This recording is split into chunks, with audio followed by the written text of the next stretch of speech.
Ladies and gentlemen, welcome back to the Twin Horizons YouTube channel for another LEGO set review. And before we get started, I just want to say thank you to everyone who has been watching my videos so far. If you are not subscribed yet, please consider subscribing, as I think like 90% of the people watching my videos are not subscribed. And I am trying to do daily uploads, so if you want to see some LEGO content every day, consider hitting that subscribe button and that notification bell. Today we're going to be looking at LEGO set 75049, LEGO Star Wars Snowspeeder.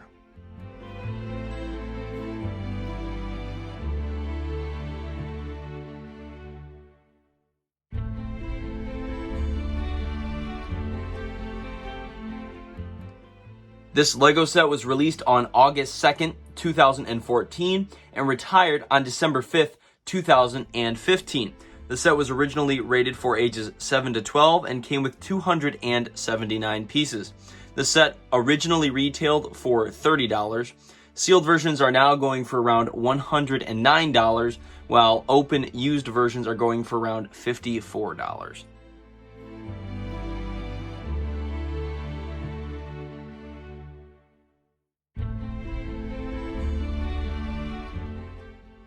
This LEGO set comes with 3 minifigures. On the far left, we have a Snow Trooper. This is one of the redesigned Snow Troopers. It's not the most current version, but it is an updated one from the oldest ones. The oldest ones had like a molded backpack and helmet combination, and they didn't have an actual head underneath. It was just a black head because the eye pieces were see-through, so you had to have that dark colored head underneath for the eye piece to look correct. So this is the updated version. This one comes with a cape and then one of those pieces that slots underneath the head on the neck, and then you can put a backpack on, and then, you know, if you want to, you can take that backpack off and they can actually sit down in seats. So I love this redesign of the Snow Trooper, and like I said, since then I think they've done at least one more version, because with the AT-AT that I have, the new ones I think had like tan hands and they didn't come with a backpack or the actual capes either. So this Snow Trooper's gone through a couple different iterations over the years, but this one I really liked because, again, it came with the cape and the backpack, and I think this is probably the best version in my opinion. And the Snow Trooper goes for around $8.04. Next to the Snow Trooper, we have a Luke Skywalker minifigure. These Luke Skywalkers, I feel like you can get them in a ton of different sets. This one's saying that it's unique to this set, and that could just be because, you know, sometimes LEGO, they might add another decal onto the helmet, or maybe they'll add a belt buckle this time, where before they just had like the straight gray printed leg piece there. So in terms of minifigures, I mean, and the Luke Skywalker orange jumpsuit pilot, you could get a couple different versions of these, but again, this one says it's unique to this set. And I mean, it's a really nicely done minifigure. There's printing all over the place and there's a lot of detail. So by no means is it disappointing, but I just feel like in terms of getting a Luke Skywalker pilot minifigure, you could get him in a bunch of different sets. And this version of him from this set goes for $10.48. Then next to this Luke Skywalker, we have his co-pilot here. His name is Dak Ralter. This was the co-pilot you saw in Star Wars Episode 5, which unfortunately met his demise as their Snowspeeder went down, and then an AT-AT basically crushed the entire ship, or in the cockpit area, so it was kind of one of those, there's no pulling him out, he's kind of toast.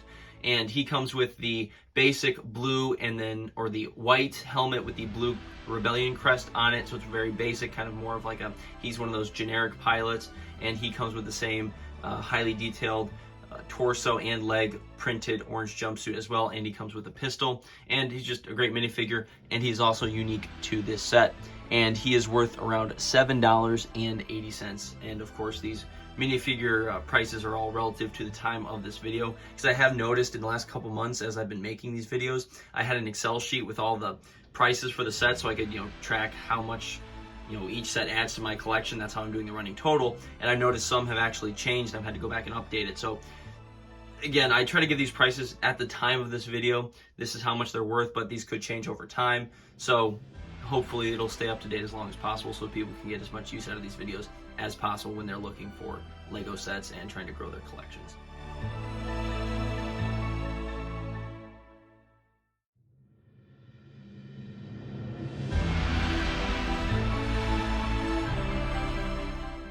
Here is the Snowspeeder build for this set, and I absolutely love this version of the Snowspeeder. And again, LEGO's done a couple different versions of these over the years, and this, I think, is the most recent one, to my knowledge. And I always wanted one of these because I always loved Star Wars Episode 5 and the Battle of Hoth. So luckily, I was able to get one of these, and I have an AT-AT.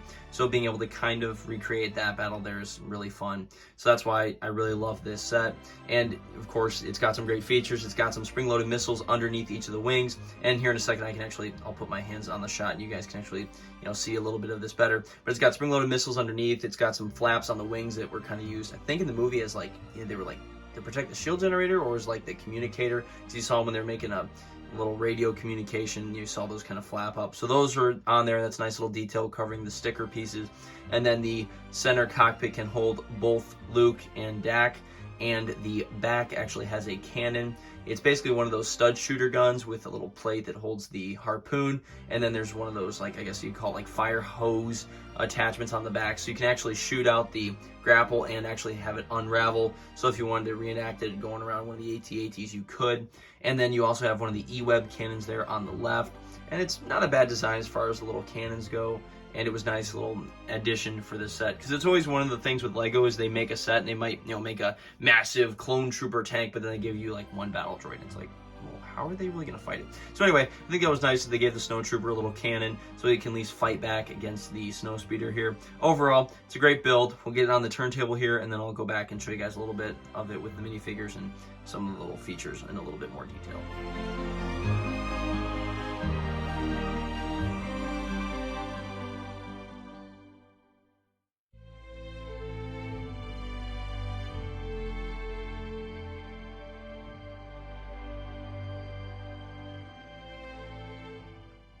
Again, here we have the Snowspeeder. You have over here the actual Snowtrooper using the cannon.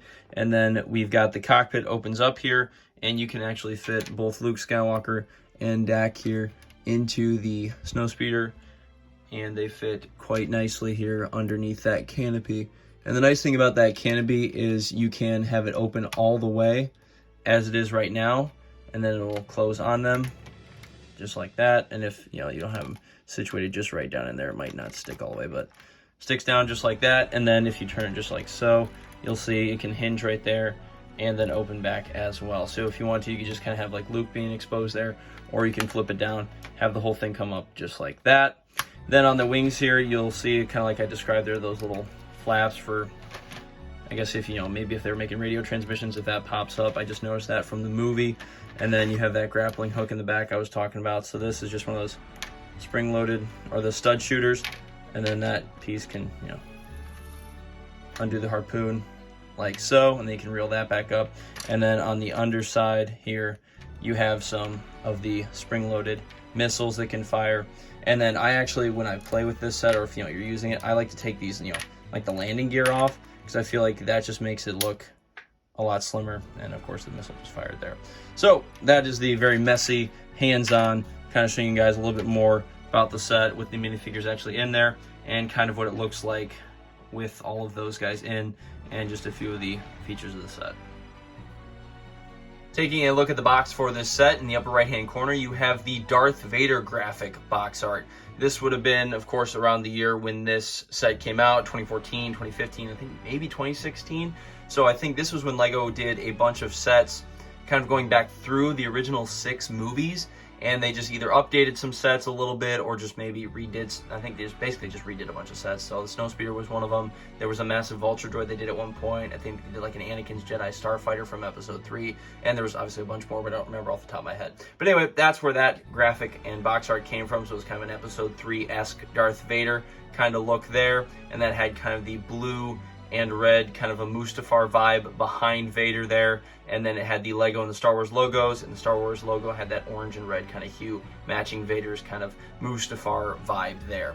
And then in the middle of the box, of course, you have the Snowspeeder, and then the bottom left-hand corner, one of the classic panels, just showing off the 3 minifigures for the set. Of course, all 3 of these were new to this set and new for LEGO at the time, because they, like I said, with the minifigure segment, they did some updated things with the printing on either the legs, the torsos, updated some of the minifigure features and that as well. And then of course in the bottom right hand corner you see the spring-loaded missile shooter there, that little graphic, because again, at the time, that's kind of when those were coming out, maybe a year or two sooner, but LEGO liked to always push that feature because those were, you know, I would say a big upgrade from the flick-fire missiles. But don't get me wrong, flick-fire missiles are always going to be legendary, but it is kind of nice that these missiles actually shoot well and they're decently compact.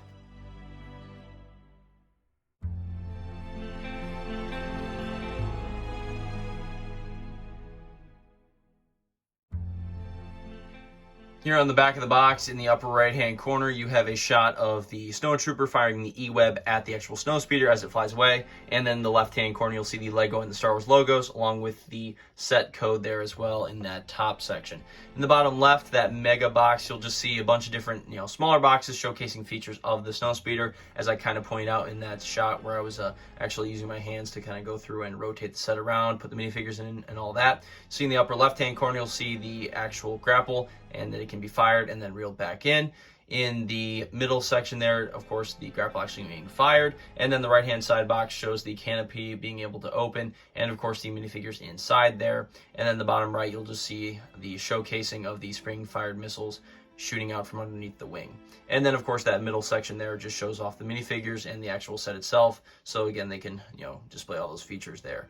Then the right-hand side, you'll see something LEGO's likes to do with some sets, just kind of show a couple different angles of the set and kind of a cool little artwork, I'd say, there. So again, great box design. I always love it when LEGO just puts a lot of effort into these sets.